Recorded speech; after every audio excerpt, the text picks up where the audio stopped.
Indonesia airku berdiri jadi pandu. Nah, himbauan. Jadi dalam setiap penyampaian aspirasi seluruh elemen masyarakat Sabubur itu, elemen bangsa itu setelah diatur oleh undang-undang dan merupakan hak setiap warga negara. Tentunya dalam penyampaian aspirasi ini ada regulasi yang harus ditaati, dan tentunya dalam hal ini tidak melenceng daripada tujuan penyampaian aspirasi itu, dan tentunya disampaikan dengan tertib, damai, dan tidak mengandung unsur-unsur provokatif, termasuk mengarah kepada tindakan-tindakan anarkis yang mana itu akan melumpuhkan berbagai sendi kehidupan bangsa dan negara di tempat kita atau di negara kita, khususnya di Kabupaten Lamongan. Tentunya dalam hal ini saya mengajak seluruh masyarakat dan seluruh elemen masyarakat untuk sama-sama kita bisa menjaga Lamongan, tempat kita bekerja, tempat kita mencari makan, tempat kita tinggal, untuk aman dan kondusif, terbebas dari segala isu yang mencekam, segala kegiatan-kegiatan provokatif, termasuk tindakan-tindakan anarkis yang mana itu akan tentunya merugikan diri kita sendiri, termasuk khususnya secara umum di Kabupaten Lamongan.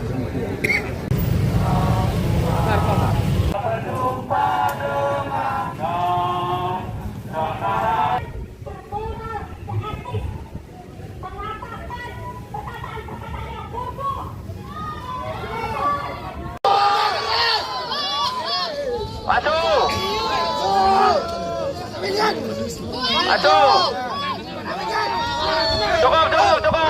Karena hari ini DPR fungsinya bukan sebagai aspirator masyarakat, tapi hanya menjadi penindas dan sebagai pemeras masyarakat. Pegang kata-kata dari Bapak Ketua DPRD Kabupaten Lamongan.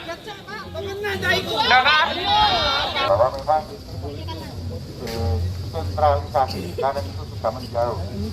Artinya apa? Perjuangan kita di 98 terkait dengan adanya otonomi daerah ini semakin menjauh.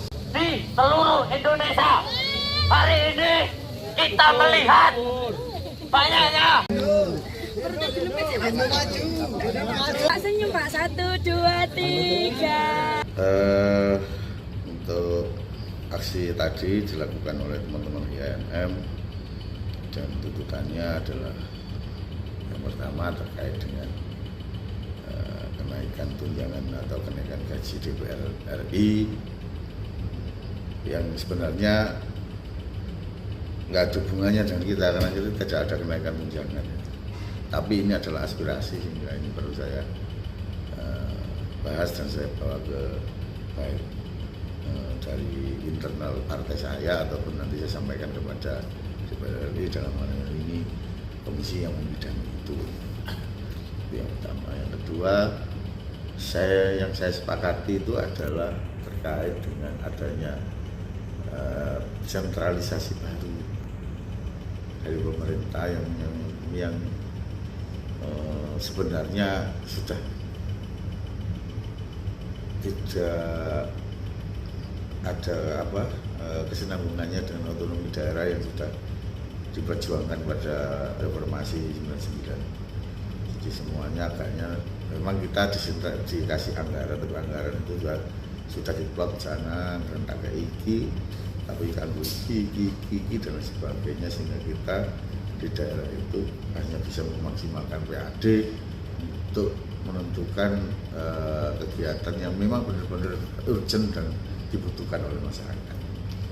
Saya kira itu. Artinya semua di-handle sama pemerintah Pak ya untuk kegiatan-kegiatan itu? Seperti itu. Jadi anggaran turun sesuai dengan keinginan pusat. Artinya kita kayak sama ini gini gitu loh. Nah, kita kan juga kompleks persoalannya, tidak seperti yang juga disampaikan oleh pemerintah pusat. Makanya kita juga mendorong adanya dikembalikan DPRD, fungsinya dikembalikan independen, tidak nyantol di Kementerian Dalam Negeri. Kalau di sana kan repot kita itu.